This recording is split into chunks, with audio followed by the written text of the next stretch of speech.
from the News Channel 5 network. This is Urban Outlook.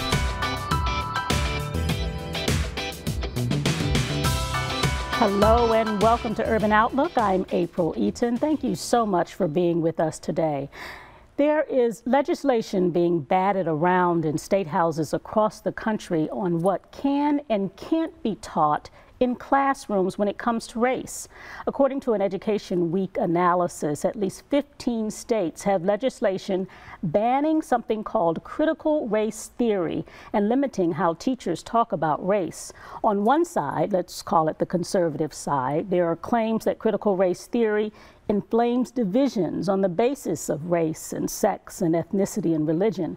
On the other side, these efforts are called a way of whitewashing America's true history, the good, the bad, and the ugly of it. So let's get in on this conversation and talk to Dr.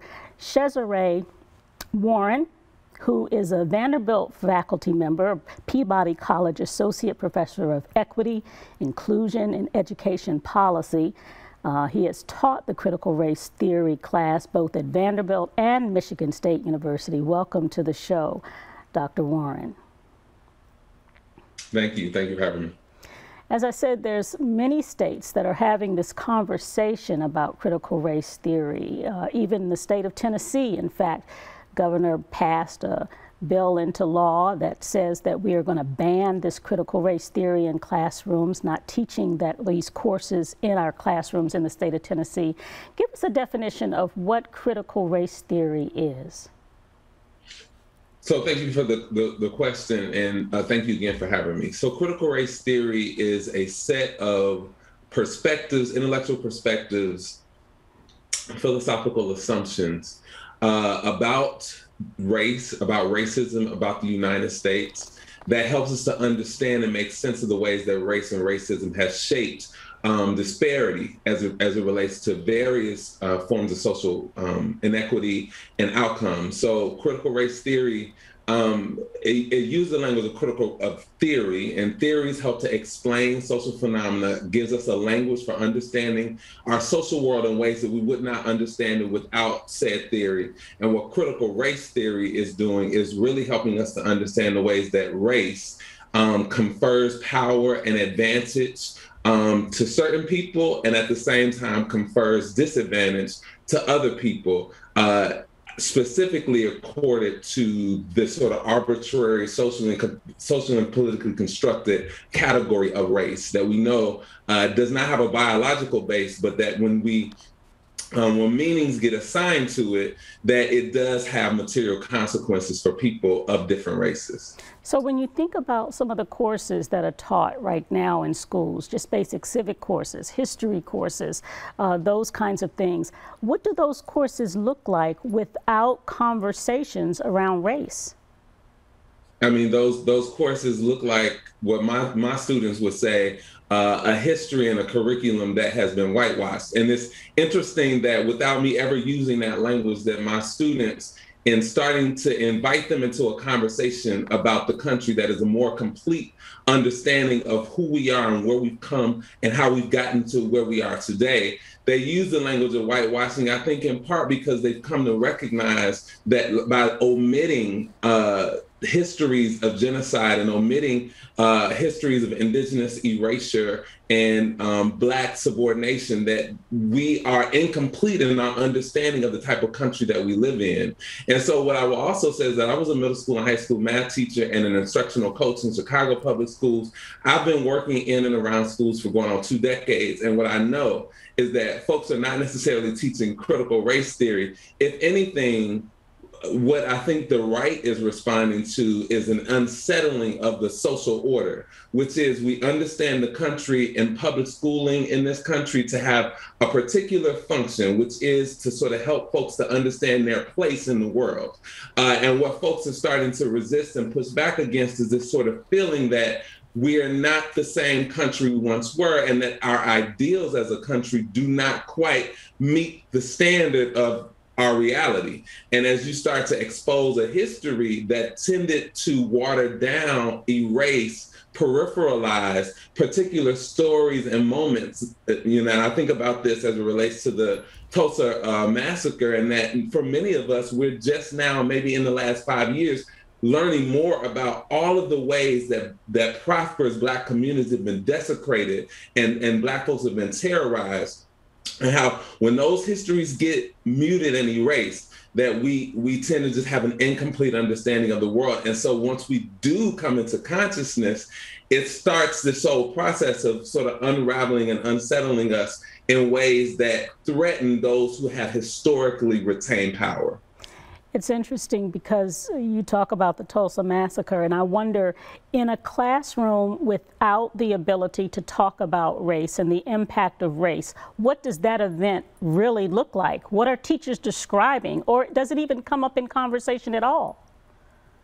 Yeah, that's a good question, and part of this question is a pedagogy question. It's a question of how we tell the story. From my perspective and in my experience, it is important, if we want young people to be critical, like we say we want them to, and to be able to negotiate the world in ways that add value and help them to contribute. Our goal is not to indoctrinate them or to make them believe any one thing or another thing. The opportunity and the space that teachers have is to simply lay the facts on the table and invite young people into a conversation to reason with those facts. This thing happened. Okay, now that we know that this thing actually happened, what does it say about our society? This is not about blaming white people or making white people into hating folks who are full of hate or evil, right? We're not trying to construct white people or whiteness necessarily as evil, though there are arguments that can be made around the ways in which whiteness has been and is in the present day representative of forms of evil or sustaining forms of evil in our country. So the thought that teachers are saying because white people did this, they're evil, I feel that is less of the occurrence and more it is, here's what's happened in our world and in our society historically. How do we make sense of that moment in time, the significance of that moment for shaping the trajectory of our country, and what do we do now with this information moving forward? That's an opportunity that teachers have, just to get students and young people to think critically about those moments so that they can start to decide what type of world they want. Especially, and to borrow from something I read about the governor, his issue being that we want to continue to move towards a more perfect union rather than a country full of divides. Well, how do we move towards a more perfect union if we're not inviting youth to ask the questions and to decide what that needs to look like for their futures? We don't do that by hiding the truth of ourselves. In fact, it almost seems like some of the wording around the reasons behind banning critical race theory, when you hear the descriptions of why this needs to be a topic of conversation right now in legislatures across the country, it is because it takes away the ability to unify and bring us together. It's almost as though they're using those words that we hear against us, right, in a sense. And so I wonder what your thoughts are as far as some of the things that are being said. You brought up Tennessee Governor Bill Lee, who, of course, as I said, signed a bill into law barring public schools from using educational materials or teaching concepts in our state schools. And the quote here, or the U.S., saying the U.S. is fundamentally or racist or sexist. Any materials that sort of label those kinds of things are not allowed. But is it truly keeping us apart by having conversations around these very tough topics? It absolutely is keeping us apart. And you know, I think about the adage, the truth shall set us free, right? How do we get free and get to a place where all of us are free if we cannot tell the truth? And a conversation that I tend to have with my students is that for, you know, let's say you were in school, by the time I see you as an undergraduate, as a freshman in college at 18, you've had at least 15 years of school where you probably said the Pledge of Allegiance, right? Liberty and justice for all. And then I have to start to have a conversation about the trajectory of racism and xenophobia that comes out of chattel slavery and settler colonialism. And the question then becomes, well, justice, liberty and justice and all for whom and at what costs? And I think what these arguments get traction because they rely on sort of superficial truisms in terms of like people, no one would disagree with, we want to be a more unified country.